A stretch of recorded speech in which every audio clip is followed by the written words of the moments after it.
નમસ્કાર દોસ્તો, સુપરફાસ્ટ તાજા સમાચારમાં તમારું સ્વાગત છે। દેશ, દુનિયા અને ગુજરાતના તાજા, મોટા અને સૌથી મહત્વપૂર્ણ સમાચાર જાણીએ તે પહેલા તમે ચેનલમાં નવા હોય તો ચેનલને જરૂરથી સબસ્ક્રાઇબ કરીને વિડીયોને લાઇક કરી દેજો। સૌથી પહેલા દોસ્તો આપણે વાત કરીએ તો અંબાલાલ પટેલની ઘાતક આગાહી। તો હવામાન નિષ્ણાંત દ્વારા વધારે એક આગાહી કરવામાં આવી છે, જેમાં અંબાલાલ પટેલે આગામી 25 તારીખથી લઈને 28 માર્ચ દરમિયાન વાદળછાયું વાતાવરણ રહેવાની પણ આગાહી કરી છે, તેમજ રાજ્યમાં પડેલા વરસાદે તારાજી પણ સર્જી છે। તો ભારે વરસાદના પગલે ઉભેલા પાક જમીનદોસ્ત થઈ ગયા છે, જેથી ખેડૂતોને ભારે નુકસાનીની ભીતિ પણ સેવાઈ રહી છે। તો ભર ઉનાળે વરસાદ થતાં બેવડી ઋતુનો અનુભવ પણ થઈ રહ્યો છે, જેને લઈને રાજ્યમાં રોગચાળો પણ ભારે વકર્યો છે।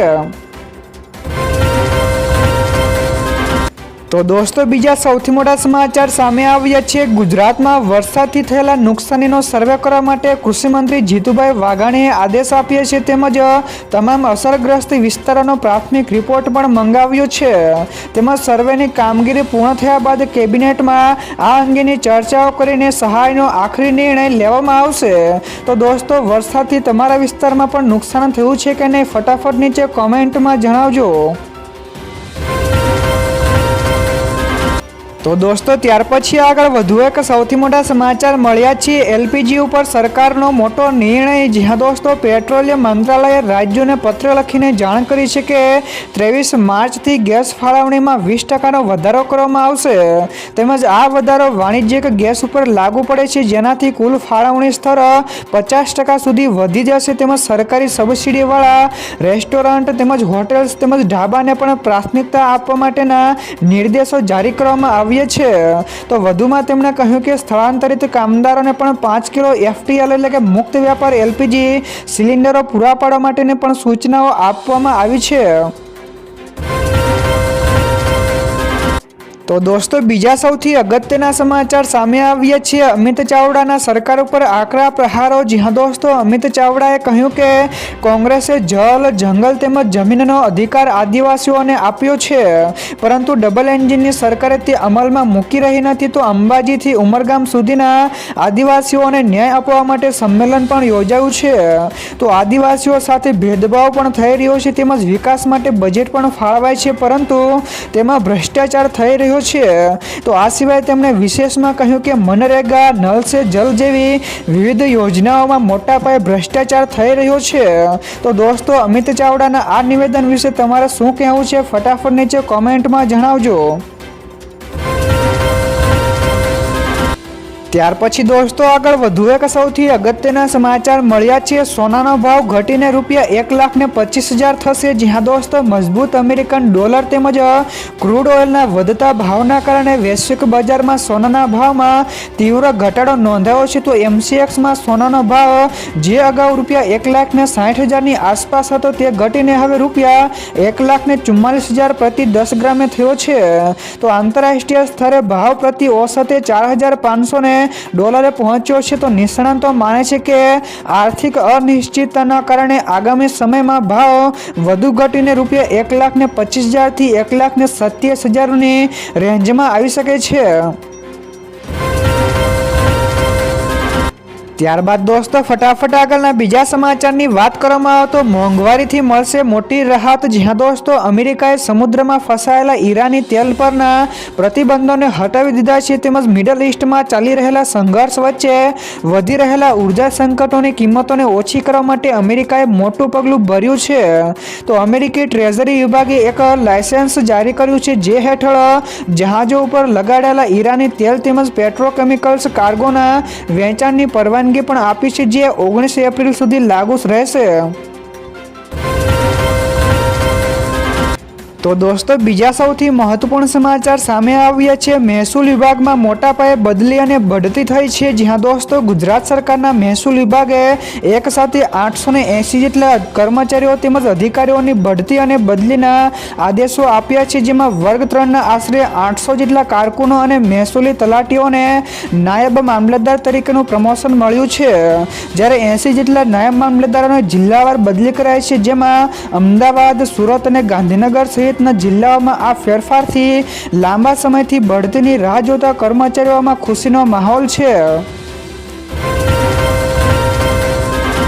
તો દોસ્તો ત્યાર પછી આગળ વધુ એક સૌથી મહત્વપૂર્ણ સમાચાર મળ્યા છે ઓનલાઈન સટ્ટાબાજી ઉપર ફરી એકવાર સર્જિકલ સ્ટ્રાઇક। જ્યાં દોસ્તો સરકારે ગેરકાયદેસર ઓનલાઈન જુગાર તેમજ સટ્ટાબાજી વિરુદ્ધ મોટી કાર્યવાહી કરતા 300થી વધારે વેબસાઇટ્સ તેમજ એપ્લિકેશનોને બ્લોક કરી દીધી છે। તેમજ અત્યાર સુધીમાં કુલ 8400 જેટલા પ્લેટફોર્મ્સ ઉપર પ્રતિબંધ મુકાયો છે, જેમાંથી 4900 ઓનલાઈન ગેમિંગ એક્ટ લાગુ થયા બાદ બંધ કરાયા છે।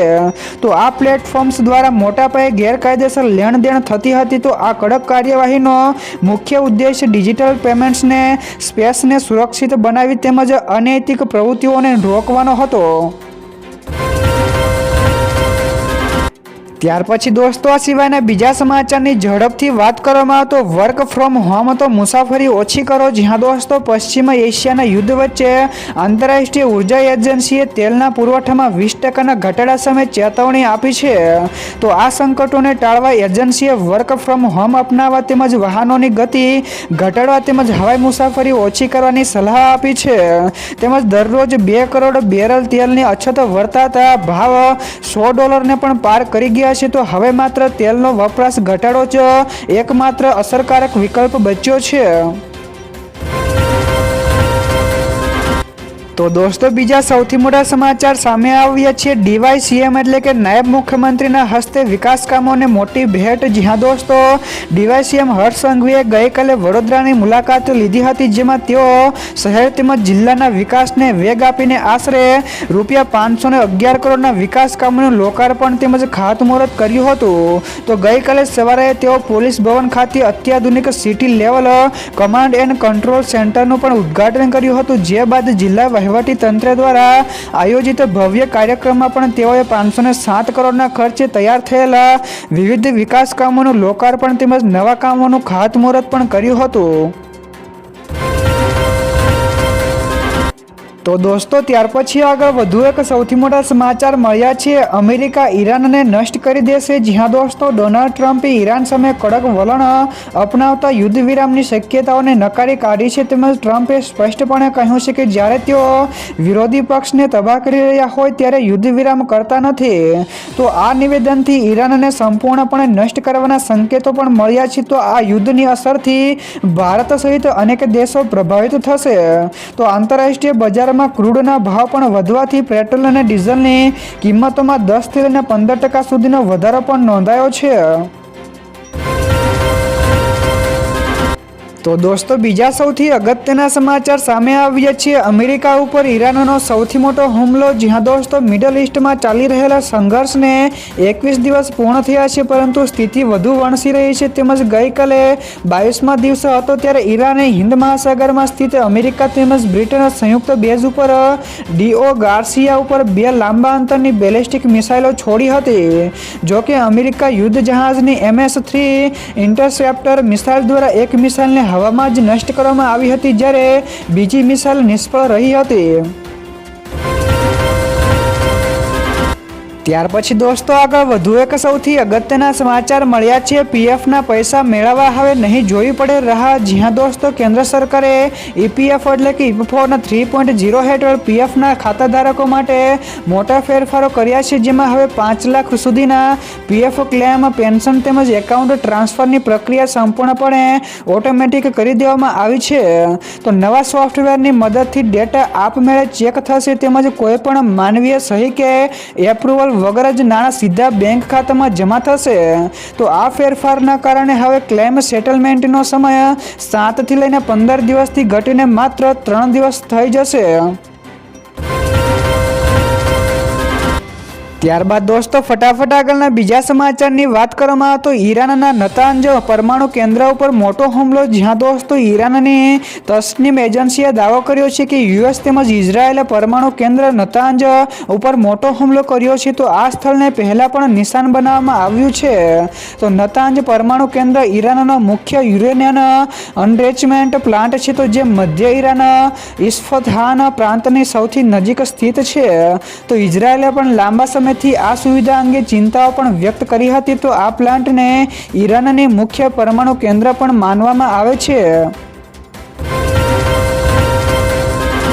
તો દોસ્તો બીજા સૌથી મહત્વપૂર્ણ સમાચાર સામે આવ્યા છે. ભારત અને ચીન વચ્ચે સીધી ફ્લાઇટ ઉડશે. જ્યાં દોસ્તો ચીની દૂતાવાસના પ્રવક્તા યુ ઝિંગે ગઈકાલે જાહેરાત કરી છે કે એર ચાઇના બીજિંગ અને દિલ્હી વચ્ચે સીધી ફ્લાઇટ ફરી એકવાર શરૂ કરાશે. તો કોવિડ-19 તેમજ સરહદી તણાવના કારણે બંધ થયેલી આ સેવાઓ લગભગ 6 વર્ષ બાદ ફરી એકવાર શરૂ થઈ રહી છે. તો અગાઉ ઓક્ટોબર 2025માં ઇન્ડિગો અને ફેબ્રુઆરી 2026થી એર ઇન્ડિયાએ પણ સેવાઓ શરૂ કરી હતી. તો આ નવું પગલું એસસીઓ તેમજ બ્રિક્સ જેવા મંચો ઉપર સહયોગ વધારવા માટે ખૂબ જ મહત્વપૂર્ણ ગણાય છે.